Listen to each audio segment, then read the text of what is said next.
move some doors around and stuff. And the kitchen is what we call the Papercrete construction. Okay. So the first room we built was this living room. Let me back up just a second. She said the kitchen was one of the first Papercrete construction things you did. What the heck is Papercrete? Okay. Well, you know, you can make concrete out of almost anything in it as kind of filler, I guess you could say, and make the composite and that kind of thing. And so what she uses is recycled paper. When you send your documents off to be shredded, things like that, she gets those shreddings from these recycling companies, and she mixes it with cement and makes this concrete out of paper and cement. Well, okay, well, it's kind of like Adobe, except it's going to last thousands of years longer. But it is, the neat thing about it is its thermal qualities in terms of insulating when you need it to insulate, or holding heat when you need it to hold heat, and things of that nature. It's great, isn't it? Yeah, well, it's more than twice as insulating as your traditional Adobe, and it's paper and clay and cement, and then usually we put recycled styrofoam in our blocks too. Oh, well, that only increases the R value right there too. Yeah, and it makes for an easy to work with, lightweight block. Oh, okay. And what else is going to happen to styrofoam? It's going to just contaminate, so better to use it to insulate. Now, you make blocks and stack them, and then you cover that with whatever. It's Papercrete plaster. Plaster, okay. Yeah, the blocks are 50% paper, and the exterior plasters are 30%. I have some roofs now that are just 5% paper because we had hail the other year that was as big as a grapefruit. Destroyed all my plasters, and so I had to finish all the roofs, so it's pretty much a stucco on the roofing. Okay. Well, let's get into it's interesting, but it's much more interesting out here.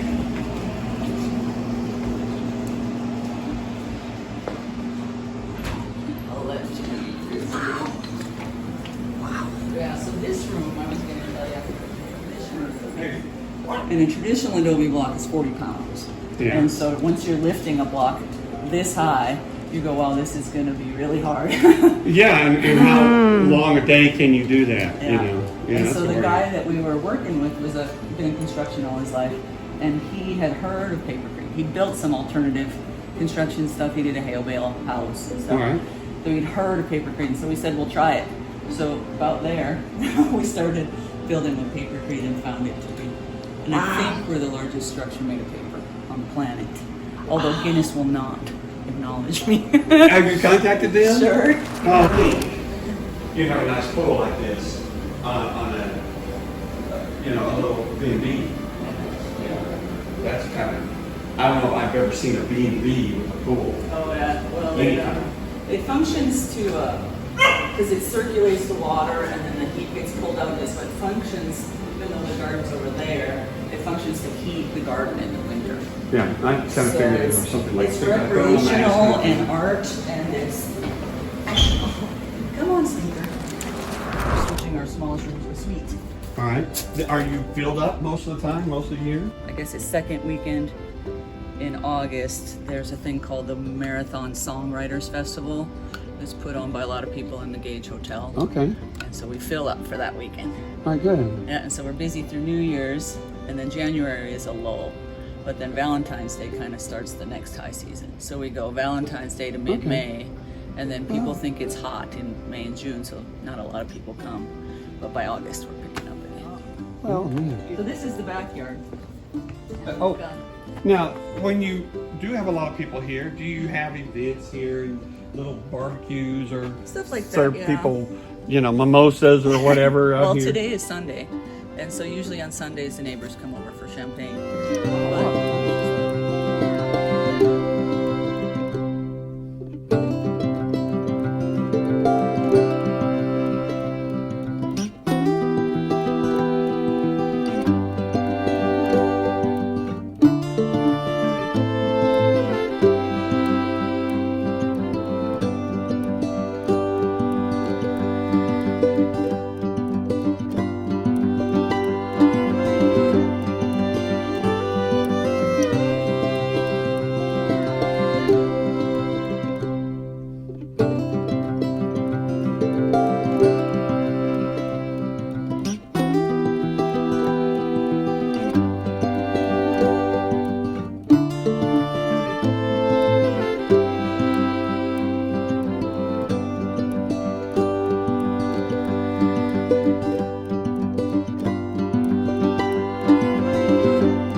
parties with live music. We would invite them. And then after COVID, we stopped. And then now we have the little French company grocer in MARE-thon. And he's a great guy, and he throws parties every week with live music. And they have a chef on staff. And so the whole town goes, and it's kind of shifted over there, and I just house the musicians now. We invite them, let the musicians stay here, and the party's over there. So this morning, it was an oatmeal souffle, which is oats baked with eggs, local eggs and milk, and then fruit. And then you warm it up, and then we put these candied ginger and stuff. And it's my homemade sheep's milk yogurt. I have some guests that pay me in dairy products and meat. We do a lot of bartering. So Sheep's milk yogurt. yeah, with a Now, I'm a big fan of goat's milk and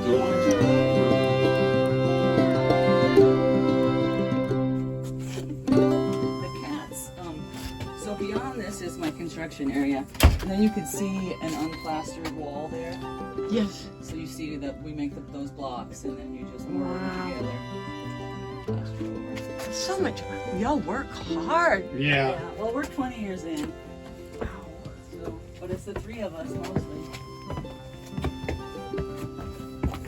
Well, I'm 20 years into a 40-year plan. Oh, well, all right. So I tell people they can come up here and watch the stars.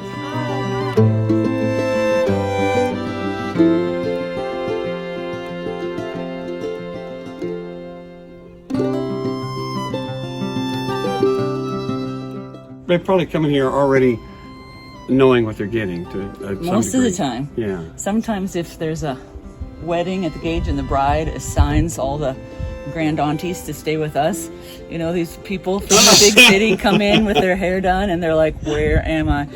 We have to work a little harder, but we always win them over. You know, this is not a Holiday Inn, where am I? But then in the end, you know, they're happy. This is Kate. Hi. Hi, Kate. Kate is my mother-in-law.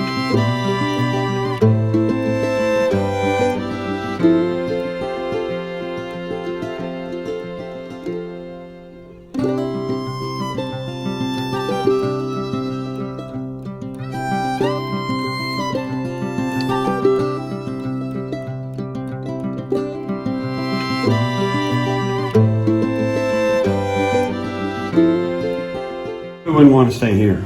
Yeah, and I rebuilt this one during the COVID too.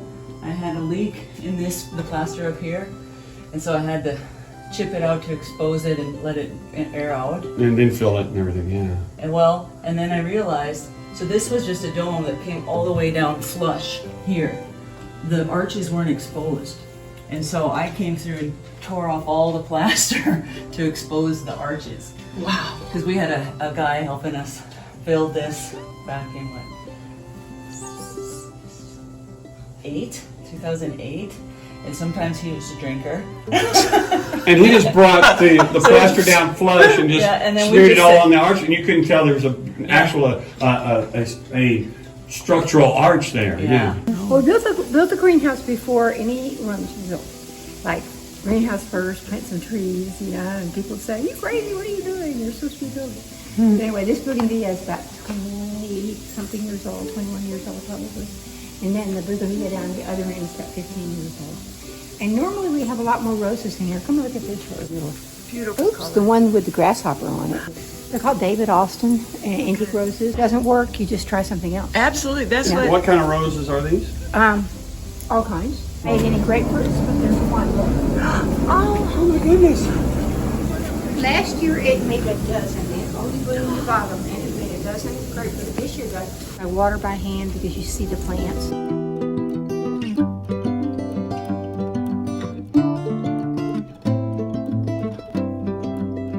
It's almost everybody from, you know, Middle East, from Iran, from everywhere. So it really gets interesting.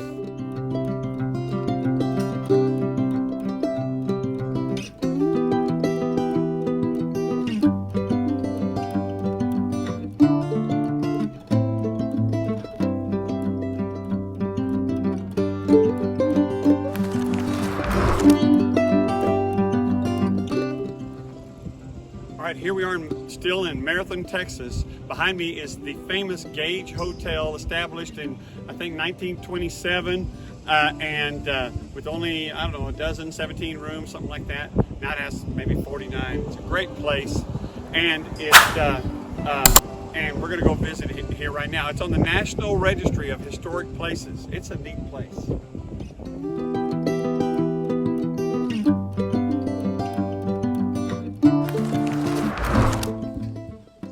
All right, I'm standing about 5 miles south of MARE-thon, Texas, in this nice, pretty kind of rectangle of land that used to be an army post. In about 1880, it was established as a sub-post of Fort Davis, which is, what, 75 miles northwest of here.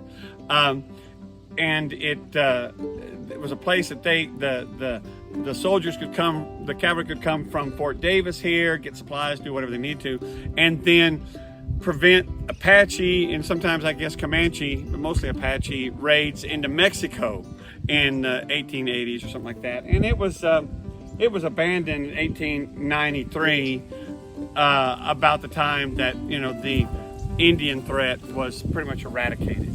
So, but it was never a real army post per se. It was Fort Pena Colorado, the Red Rock. Okay, Fort Pena Colorado, and it wasn't named after a person, a soldier, or something like that. And that's these kind of sub posts are often named that way, or given, like the one that was the post on the Brazos River, you know, or that kind of thing. So anyway, this is what's left of an area that was the army post 5 miles south of MARE-thon, Texas.